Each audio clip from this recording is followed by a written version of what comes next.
The Fujicast is an independent Loading Zone production. Kev, I know the weeks go by so quickly, but come on, tell me about Ralph McTell. And before somebody think, Ralph McTell, isn't he the let me take you by the hand and lead you through the streets of... I'm not sure we're allowed to sing anymore for copyright purposes. But that's the one, isn't it? That's the man. Yeah, that's his hit. Yeah. His one and only hit, and he makes a lovely joke about that. But no, his repertoire of music is absolutely astounding. And, you know, most of his fame has been from other people recording his songs. But he's a beautiful, beautiful man, beautiful guitar player, pianist, poet, just wonderful. Yeah, it was his 80th birthday, and it was really lovely because he lost his wife a couple of months ago. Not nice. You know, and he'd been married to her for, I don't know, 55 years or something. Oh, dear, Kev. So right at the very end, just before his final song, which was quite emotional, really, it's called I'll See You Down the Line. And but all of his kids and his grandkids and everything came on the stage behind him with a big, happy 80th birthday, and made everybody sing happy birthday to him. Yeah, really lovely, really lovely. It's not a gig I would have. When you say I'm going to a gig in London, I was trying to think of all sorts of artists, but Ralph McTell would not have been the first one that came to mind. So, oh my word, I've seen him Gemma and I have seen him 3 times. What? Have you? Wow. Yeah, and the last time we went to see him in Bristol, I know through photography one of his managers, one of his tour managers. Right. And so after we went to see him in Bristol, which was probably 3 years ago, we went for a pint with him in Wetherspoons afterwards. With the great man himself? Indeed, yeah. Oh, that's a lovely story. I like that. The Fujicast. Oh, Kev, were you a bit of a fanboy? Were you? Yeah, I love all that stuff. You know, that singer-songwriter thing. That's right up my street. Yeah. And then when he did that right at the end, I'll see you down the line, and he put on his scarf and he put on his hat, and then he just walked off stage. Gemma was in floods of tears. I bet. That what an ending to the show. He puts his scarf on and he's off. Yeah. Do you know any words in that song, or are you a bit like me, so a bit useless when it comes to remembering lyrics? Are there any potent words? Well, I'll see you down the line. I'll see you down the track. It's been emotional, something like that. I don't know, but it's a great. Yeah, it's great. All of his songs are great. Yeah, and he's not everybody's favorite person in terms of music, but for me and Gemma, it was perfect. A lovely weekend. Well, we must put a link to which there's bound to be one.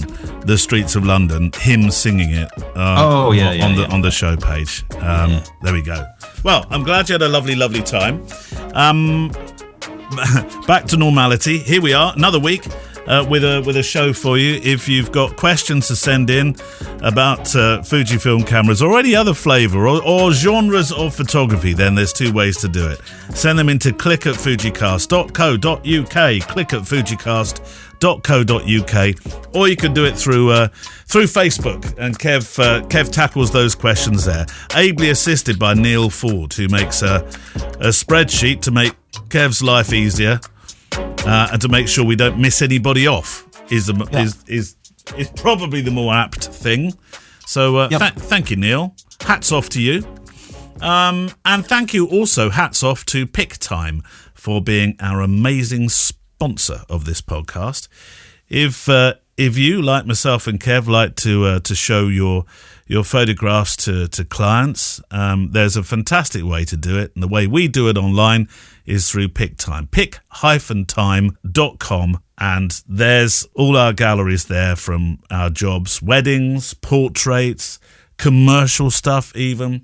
Kev, with some of your art stuff as well now, isn't there? Have you put some art stuff on there of late? Yeah, I use the art galleries. Yeah. So you can sell prints, just direct prints. You don't have to be a commercial photographer, i.e. weddings or anything like that. You can, if you just have prints that you like to sell to the public, you can do that. It's an all-in-one.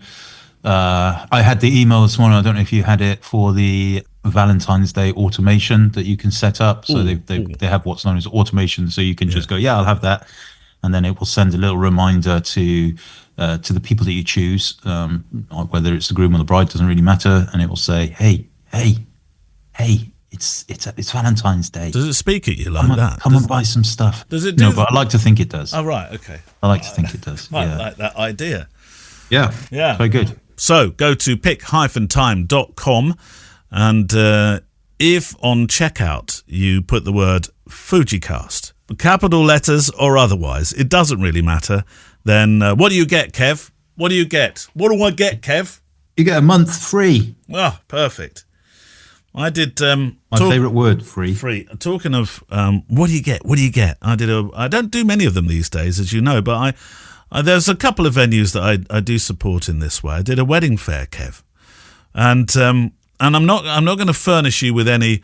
Oh, the kids came in with their sticky, jammy fingers and put it all over the pages of my lovely books. I have I think a heartening story of this is the first time in, where are we now? We're 2025, aren't we? Yes. But here we are in January 2025, almost 5 years. A couple of months to go and it'll be 5 years, won't it? 20, 21, 22, 23, 24, 25. Yeah, just had to check that. And I had, I think, the closest experience to what wedding fairs, wedding shows, wedding showcases, whatever you call them, were like prior to COVID. Everybody seemed far more up, Kev. There were a lot more people there than I've seen at any of these events in the last few years. And it felt to me, Kev, like a corner turned. It did. Mm-hmm. I don't know whether, I know you're not doing wedding photography now, but I don't know whether are you feeling a corner turned with some of this commercial stuff? I don't know, really. I don't know if I want to turn too many corners, to be totally honest with you. Well, if you turn too many corners, you'd find yourself outside Malmesbury and you'd truly be lost. I would, yeah. If I went around too many corners, I'd be back where I started, and that's not where I want to be. But no, I know what you mean. It does. It's good to have that kind of refreshing thought about the new year and kind of get your chickens in a row. Is that what they say? No. You put something in a row, don't you? Well, your ducks in a row usually, ducks. Isn't it? But you can put your chickens in a row as well. Yeah, not everybody has ducks, obviously, Kev. Yeah, chickens in a row in Malmesbury. I like chickens in a row. There's only one way to turn out your place anyway. Turn right out of the little alleyway there, and then left almost immediately, and you're in the Smoking Dog. Although I don't think that's open now, is it? No, Smoking Dog still isn't open. So you turn left out of my alleyway and left and go to the KA, King's Arms, which is just a nicer pub. Right. Questions. Do you want to go first with Facebook, or shall I delve in? Yeah, I'll go first. Go on then. Yep. We've got one from Stephen Jack. Nice short question. Happy New Year. He says, I am considering changing my gear to Fuji. How well can the X-T4 cope with sports photography, such as football, rugby? Thanks, Stephen. So I suppose I should answer that. Yeah, you're the sportsman here. Yeah. With it. Yeah, it can cope with it very well, actually. I shot a lot of judo and rugby, not so much football with it, but you'll really want to, I mean, ideally you get the X-T5 if you can, but, just the bigger sensor and all of that stuff, but you don't have to. I would say that the more important consideration is which lens you stick on it when you're shooting sport. You want a fast prime 2.8 if you can do it for the bigger, longer lenses. But yeah, absolutely no dramas for me whatsoever. You will obviously, there are some other specific cameras from like Canon and I'm not sure about Nikon, but Canon certainly with their 1D range that are, built specially for super, super fast shooting for sports, etc. But they are, a lot more expensive and, more specific piece of equipment.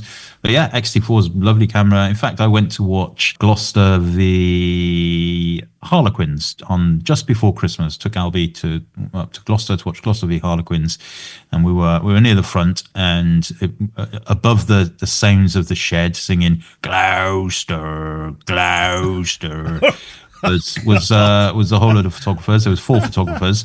And were they singing as well, Ken? No, they weren't singing. But I did notice that one of them had a XH2 or XH2. It was either an XH2 or an XH2S. I couldn't. Probably the S. I would have thought for sports. Probably the S. Yeah. 2 of them had Sony cameras, and one of them had a Nikon. Yeah, it was quite interesting, and they all seemed to be getting on nicely together. There was no kind of gear envy or willy waving around. So yeah, interesting, isn't it, that you're seeing a lot more different flavored cameras in that sports arena now.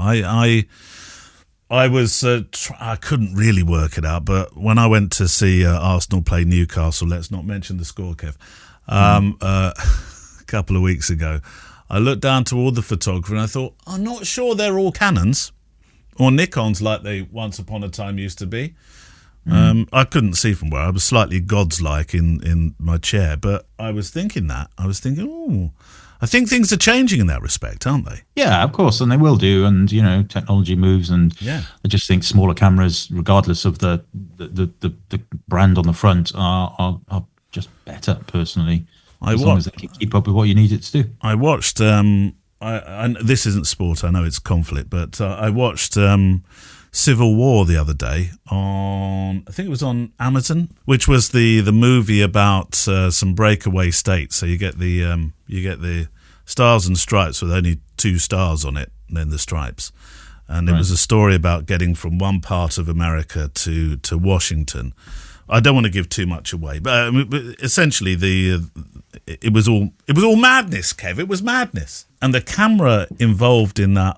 I know I should have been watching the movie. But I was interested.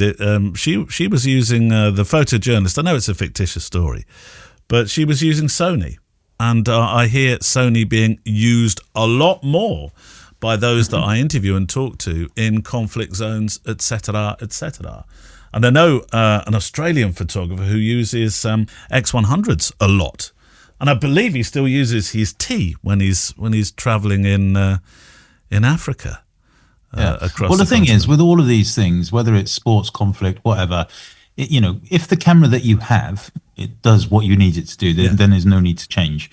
But if you don't have a camera at the moment, or the thing you've got isn't doing what you need it to do, then that's the time to look to change. Yeah, don't be like me. Don't be like Uncle Kev, who has to buy the latest X100s just because it's like the Now record collection, isn't it? If you bought Now 1 to 15, you're stuck for life. You have to buy every single one. Yeah, but my Now records never cost quite the amount of money that an X100 did, Kev. No. Although exactly. I guess actually if you've bought them all across the time, I've still got my original Now That's What I Call Music before they even put a number on it, Kev.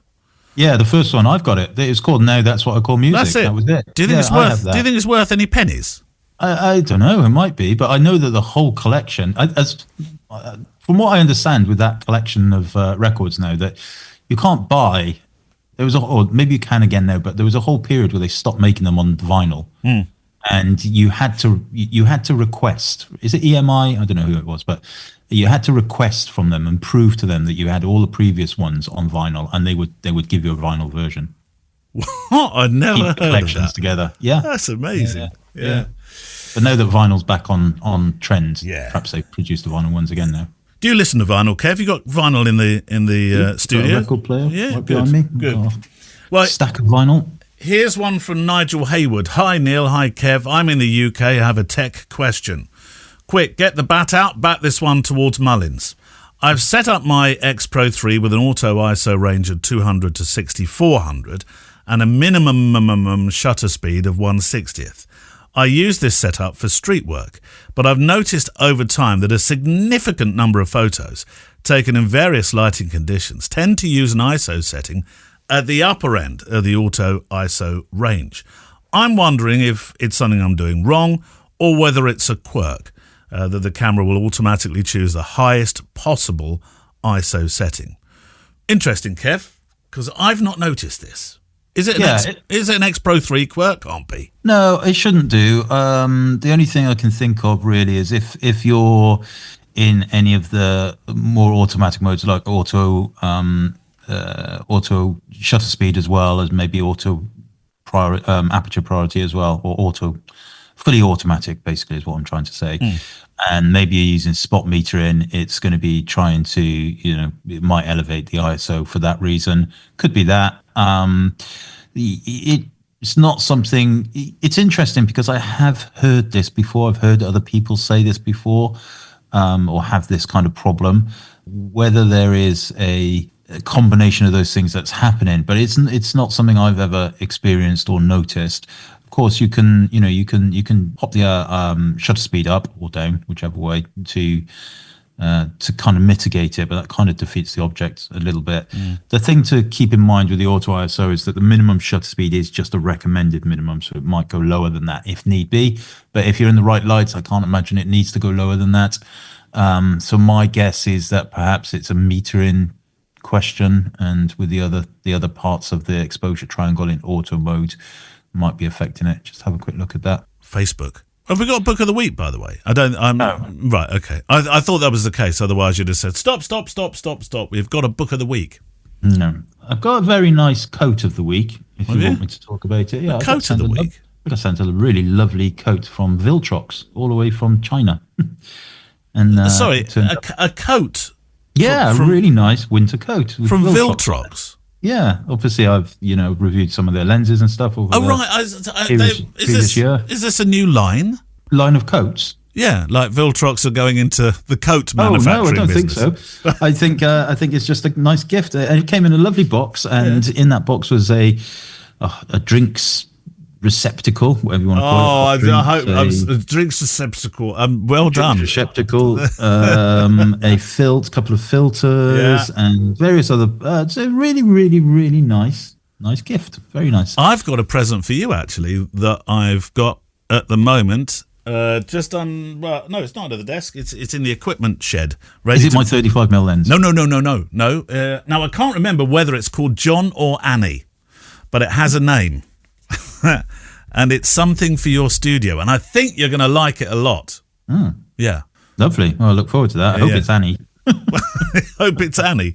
Well, no, you might like it to be John, actually. Well, yeah, nothing wrong with that, of course, but I prefer Annie. Okay, fair dues. Right, moving on. Where were we? Jeremy Henderson says, just looking at my home insurance quote and wondering if most folks trust their camera to the, in quotes, contents away from the home bit, or have separate insurance, especially for foreign trips. Good question. Right. So I think it really depends upon what insurer you're with. I have a pretty, is the word resilient? I'm not sure. One from through NatWest, through the kind of account I have. The robust is the word. I knew it was an R word. That's pretty robust when it comes to travel and equipment, and even to an extent stuff on transit in car. But I think specialist insurance for cameras is never a bad idea. Both of us, I think, I still use a Dookie. Do you use a Dookie? Yeah. And they are, I'm going to use the word again, robust when it comes to cover for stuff in transit, and certainly equipment that I take when I'm going abroad. I've had to think about it this year because I'm going to India in March, and I wanted to make sure that I was covered. I can't cover it for the damage that the hundreds of powders falling upon me will have when we go to the Festival of Colour. I don't think it's covered for that, Kev. But otherwise, theft, accidental damage, all covered. What about you, Kev? I mean, you're with the Dookie as well. Yeah, so I guess the key thing here is the element of home insurance. So I am with a Dookie for all of my my equipment, and that actually covers my home as well as my studio and when I'm out and about and stuff like that. So that is, because we're professionals and we have professional insurance, and I obviously, as wedding photographers, that covers liabilities and indemnities as well. And if you do photograph anything really commercially, you should have indemnity insurance as well. When you said home, Kev, I was thinking the home insurance covers my time for being away as well. Sorry, I wasn't as normal from when I was at school. I wasn't reading the question properly.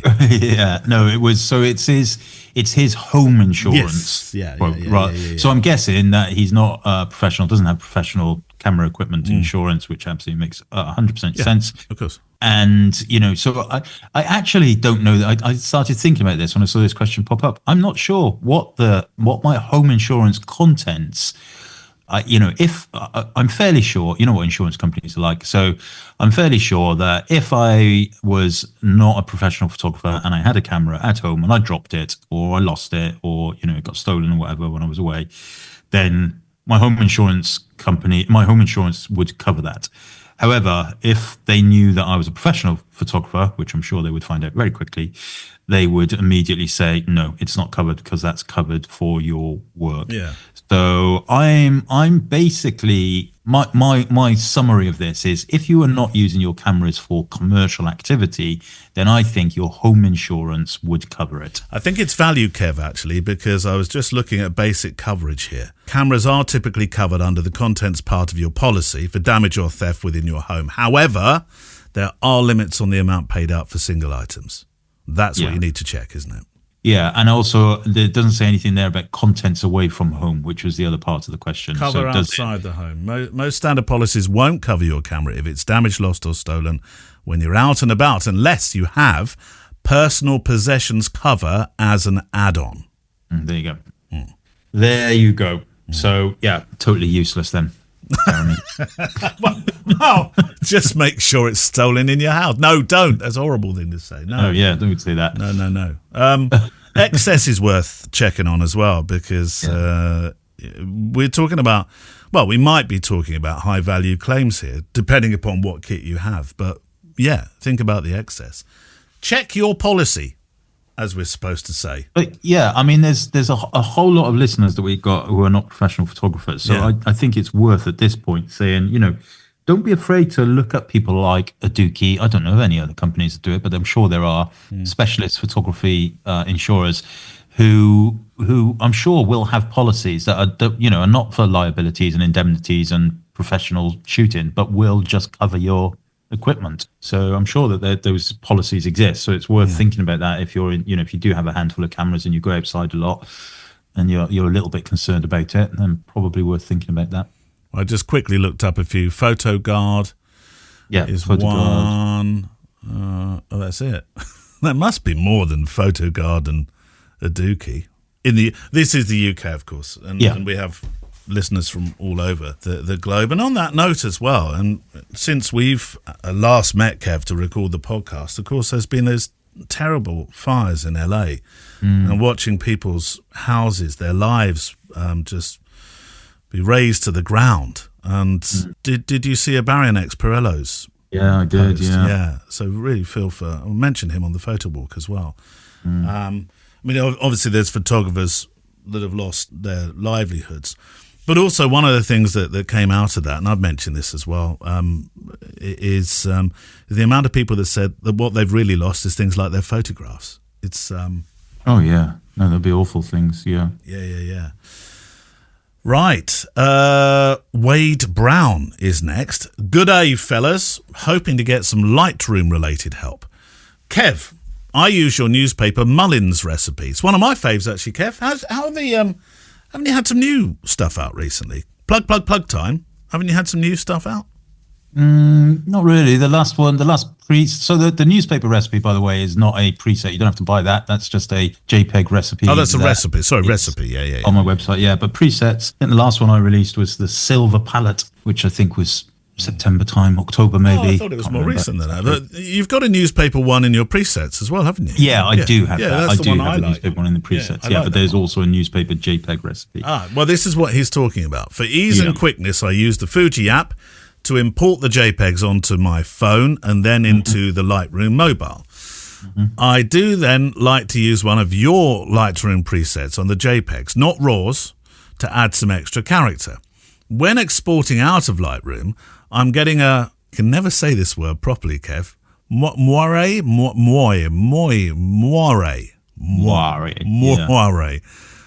look, which appears on the resulting JPEGs.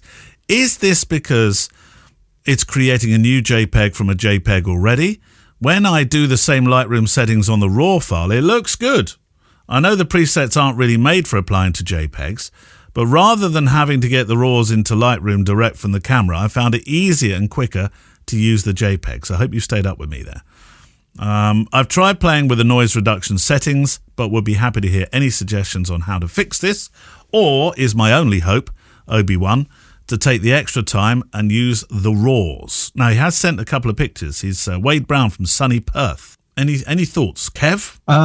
Yeah, I mean, the thing about editing JPEGs is if you edit, every time you edit an actual JPEG, It's a destructive process. So degradation each time. Degradation each time, yeah. So editing from RAWs are non-destructive, so they don't have that issue. The other thing to look at is I think it's in Lightroom Mobile. I'm not 100% sure, but I'm fairly sure there is the MOIRE slider as well, so it can do that. But if you're not seeing the MOIRE in your screen before you export, you're only seeing it after export, then that's weird. I'm not quite sure why that would happen. Would it be because it's compressing as it comes out, as it were? Well, it could be, but I mean, that's quite a substantial change. So I don't know. The other thing to look at, just to eliminate kind of Lightroom Mobile and its processing, is to do the same process with the JPEG, but do it on Lightroom desktop or even Lightroom on the web, and see if the same problem exists there. It could well be Lightroom Mobile. It could be the power of your phone or mobile device that you're using that's not quite up to it. I don't know. There could be lots of different combinations of things that are doing that, but it shouldn't really make that much difference. But if you are seeing the MOIRE in the screen when you're at editing point, then there is a MOIRE slider that will MOIRE it down. Who is this MOIRE? I don't know. I have no idea whether either of us are saying it right. But I do, yeah, it's one of those words. It's a bit like bouquet. Bouquet. I don't know, there's so many different ways of saying that. Go on, Facebook. We've got one from Anton Rawlinson, and he says, "Hi Kev, hi Neil. As we approach the end of 2024, obviously this is from last year, it's time to start thinking about New Year's resolutions. And I was wondering if either of you have any photography-related challenges in mind for 2025. And there's a second part of the question which we'll get to, but let's answer that first. Challenges. What's your challenge? I don't know. Just keep going, Kev. Like said in Nemo by, what was her name? Just keep swimming. Dora? Just keep swimming. Dora. Challenges. Well, I have not set out this year to do a 365 or even a 50. I have one photography challenge, which is nothing to do with my professional work at all, is that I want to shoot more film this year, which has been aided very much by my good friend Giles, who you know, Kev, setting up his darkroom again. And last week I was helping him build all the build part of his darkroom, so all the tabletops, etc., cut by my fair hand, and an electrical thing that threatened to take limbs off me every second I pressed the on button. And I'm really looking forward to working in his darkroom. That is one thing I want to do more of this year. In fact, going to India, I'm going to brush off the dust off some film cameras. I've got a Leica. I might take that. I'm going to take a stack of XP5, and I'm really looking forward to that. Lovely. Thanks for your enthusiasm. What about you, Kev? Come on. No, not really. I don't think challenges. I mean, I did have this idea in mind that I would only shoot everything this year in black and white. But then I realised that's basically what I've been doing for the last 15 years anyway, so it didn't really make much of a challenge. Well, you do shoot colour. Your lovely portraits that you do. I love the treatment that you get out of your that you give your portraits. They're beautiful, Kev. I was thinking of personal work. Yeah, I mean, I had an actor's headshot in yesterday. You did, yeah. And that was nice because he was, good-looking chap and, knew what he was doing. And so I'm looking forward to editing those. But personally, yeah, I don't know. I mean, I don't know. I kind of get to this every year, beginning of the year, and I'm like, my big thing that's always in the back of my head is taking more pictures of the kids. But they're older and they're not as cute anymore. They don't, it's just not the same. I don't want to take pictures of them anymore. Oh, Kev. Lost at Visible teenagers. Lost at sea, Kev. Oh, you need a project, Kev. That's what you need. I'm only joking. Rosa's brilliant. Rosa gets it all the time. I'll be a little bit more. I tried to do when we went to see the Arsenal play, let's not mention the score, Newcastle, outside the Emirates, I said, let's do a selfie. I'm not doing a selfie, Dad. And he just walked on. It's sad, isn't it? I thought you were the selfie generation. No. Yeah, I mean, I remember the first time I took Albie up to the Emirates a couple of years ago, and they've got this statue of Arsene Wenger, haven't they? Outside. Yeah. There's a few, aren't there? Yeah, and there's a few statues around, and I was like, and it was the first, we'd come in from that side of the stadium, and it's the first statue you see, and you've got the big Emirates in the background and everything. And I was like, stand by the statue, Albs, and I'll take your picture. And he was like, just basically looking around to make sure none of his friends could see him. But there was no friends there, there was just 55,000 strangers. But he was still kind of like, oh, Dad. Oh. But I made him do it. I did something a bit naughty, Kev. I'm just going to fess up to you. Nobody else is hearing steal this. the statue? No, I got didn't. Arsene Wenger statue in your living room? No, nothing like that at all. When the match was done, did I tell you this? I'm not sure. I'll tell you anyway. When the match was done and we all filed out, a bit dejected, to be honest. Yeah. And we were just walking the walk of shame back towards the one of the tube stations. But as you know, we've got a special secret parking spot. Well, you found it, Kev. It just happens to be, it's sort of your parking space, which I've latched onto. Anyway, we were making our way down towards that parking space, which is much further down the way, and everybody else will cross the road and go to the tube station. But it was a massive queue, Kev. I mean, that queue is huge. Awful. Yeah, it's awful. Imagine it raining and standing in that queue.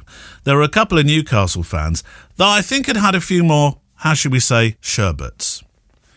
They were a bit worse for wear. One of them said to me, "Oh, I don't want to stand." I can't do the accent. "I don't want to stand in that queue, mate. Where? How do I get to King's Cross?" And I thought, well, really, your best bet is to stand in the queue. The queue and the train will be quicker. But I sent him out east instead, walking. He's probably still walking to this day, Kev. So you want to go that way? Just go that way. Just keep going along that road. Go north, but he'll probably just get back to St James's Park in time for him to watch them beat us again. Oh, I know. Don't mention the score, Kev. Anyway, was it your turn or my turn? Your turn. This is from, how do you say Eric when it's got two E's? Because that looks like Erik. Erik Sandstrom. Oh, it could be, couldn't it? Erik Sandstrom. It's got to be from Sweden, surely, isn't he? Erik? Sweden or Norway. Yeah, one of the Scandic countries. Oh, what a beautiful part of the world to live in at the moment with all that snow. I love the podcast and I'm responding to the discussion about content creators. Oh no. I've shot a handful of weddings now with CCs on board. So far, they have 100% jumped on the coattails of the photographer and videographer. We use years of experience to make a couple comfortable and look good, only for the CC to snap the scene over your shoulder and post an inferior version the next day. That's the frustration for me. So far, they've not added any value to the creative elements of a wedding day, even though I always invite them to do so. Just my 2 cents worth. A kind regards from Erik. I know we've talked about... I was hoping when you started reading that out and he said, so far, I thought it was going to be a positive story, and so far they've been great and all that. But yeah, that fearfully, that's... Oh, by the way, he's in Australia. Oh. So nowhere near the Nordic countries. I would imagine there's some Scandinavian in his heritage somewhere down the line. Maybe. Yeah, that's sad. That's sad to hear, but I have to say, not overly unexpected. No. But hopefully, they, as that industry progresses, it will become more self-standing, and they will kind of find their own feet. I can't see that. I think that inevitably, look, it becomes like a songs of praise. That's a very British term, I know. TV crew, when you've got that many people. There's a photographer, there's the videographer, or videographers often, and then you've got the content creator stroke creators, and maybe there's 2 of you as photographers. I mean, where does it stop, Kev? At some point, if the more and more creative people that are standing around, the bigger that crew gets. And the less you can do in terms of candid nature photography, that'll be surely. Did you ever meet a CC, as they're called? I never had any. No. I mean, I had a couple of, not planners, but the venue, the organisers on the day who were making reels or whatever, that kind of thing. Oh, I don't mind that at all. I never came across an actual employed content creator. So I've never had any experience of it, but it is a thing, and it will become even more of a thing. And we've talked about it before. We don't need to talk about it too much, but it needs to be. You need to work with them. They need to work with you. More importantly, I wonder what would the Mullins have done with a CC? Actually, it wouldn't have mattered to you. Funnily enough, the way that you shoot, I don't think you'd have had any issues with it. It wouldn't have bothered me. Yeah, you're in such a candid mode. Yeah, and also, I think the only way it would have kind of annoyed me a little bit is if they were in the way. If they were up close, and getting in the way a little bit. But yeah, it was never something that would really kind of bother me too much. Yeah. And if they were in the way, they just become part of the story then, don't they? That's the way that. And I suppose we need to be careful about using. I'm aware of this. I mean, you don't have to be careful about it, but I'm just thinking. When we say if they get in the way, it's almost like it's our shoot. And it never is it, Kev? No, and we're in the way of the videographers all the time. Yeah, that's true.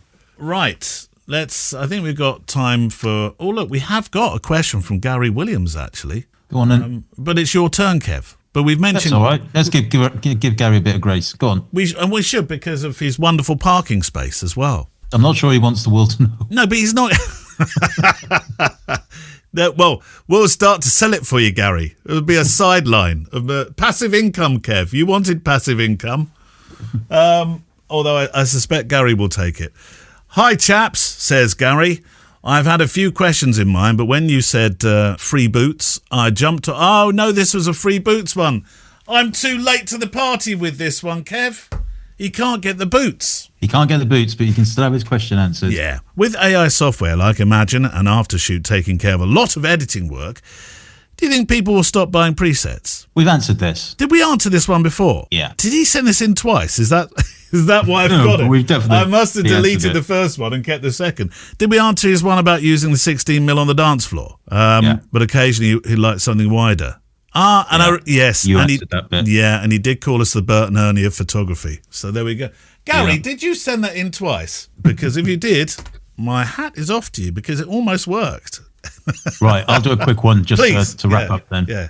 Jeff Petrie, yes. What software do you use for editing your videos, in particular YouTube? My answer is Premiere Pro. Yeah, mine is Premiere Pro as well. I've been looking, by the way, at DaVinci. It looks very good, Kev. Yeah, it's meant to be very good. I think the color work within it when you're grading, I think it's slightly more intuitive, I've heard. Yeah, I don't know, but I would never change. I've got to say, I'm so in tune with Premiere Pro. It's brilliant, and but yeah, there are more pieces of software out there, of course. But all my YouTube stuff is done on Premiere Pro. And we used to use, what thing did we used to use for lip sync? In fact, it was because of you I used it, and it was really, really good, but you don't need to use it. Yeah, you don't need that anymore. Premiere Pro does Pluralize. Do you remember Pluralize? Yeah, yes. They would have. I can't imagine they sell any of that stuff anymore. Do you not think so? No. Premiere Pro does it immediately. Since I've been recording a lot for this course and everything, it's just the way that I've been doing it is recording into my camera, recording the audio into my desk, and recording through the video of the camera, and then synchronizing the audio from the two of them, and it hasn't missed a beat. Has it been really good? Wow. Yeah. Right, well, thank you for your questions. That's it for another week. If you'd like to send in your questions, 2 ways to do so. Kev, hit them with a Facebook info first. Go to facebook.com if you so wish, and go to the FujiCast Facebook group, very friendly. We've got 3,800 people in there, and there is a thread pinned to the top, big orange picture. It says questions for the show 2025. Pop your questions in there, and we may or we may not get to them before next. No, we will get to them, Kev. I've still got loads from last year. Well, we'll have to do like 3 or 4 in a row of your ones then. In that case, well, I've done today. We've done mostly from last year. Should we just make it a concerted Facebook questions picture for the next show? Maybe we should. Yeah, we've got loads. We've got plenty, but we always want more questions. So, And if you want to send them in by email, you can do that as well. Click at fujicast.co.uk. Click at fujicast.co.uk. That's it for this time. We'll see you next time. Bye-bye. Bye-bye. The Fujicast is an independent loading zone production. Email the show with your questions and words of wisdom to click@fujicast.co.uk. Email any complaints and political nonsense to our wives, who will deal with your comments in their own good time and in their own good way.